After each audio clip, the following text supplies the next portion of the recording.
Every central bank in the world thinks they can print their way to prosperity. They cannot, asserts Dr. Marc Faber, esteemed economist and editor of the Gloom, Boom, and Doom report. Adam Taggart probes further, asking, Dr. Faber, how do you assess the current state of the global economy? Well, Adam, Dr. Faber begins, despite what the official statistics may suggest, the global economy is far weaker than it appears, especially when compared to pre-pandemic levels. Taggart then shifts the conversation to the east. What about China's economic growth? How do you see it impacting the global economy?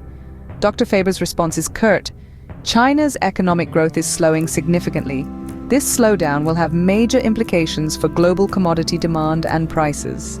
The conversation takes a more serious turn as Taggart asks, what are your thoughts on the massive increase in debt and money printing over the past 4 decades?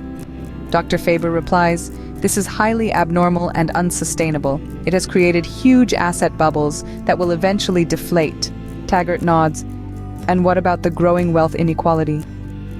It's a direct result of central bank policies that inflate asset prices primarily owned by the wealthy, Faber states.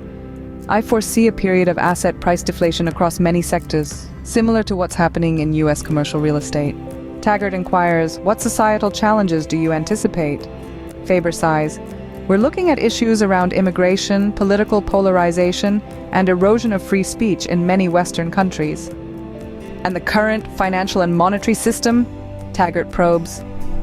It will eventually collapse, Faber predicts. Governments and central banks will be forced to keep printing money to avoid immediate pain.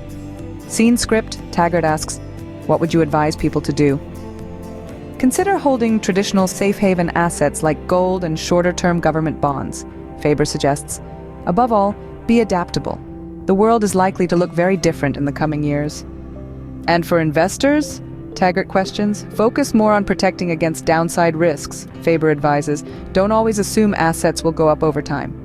And so concludes a thought-provoking discussion with Dr. Marc Faber, whose candid insights and historical perspective shed light on the complex economic and societal challenges we face today and in the near future.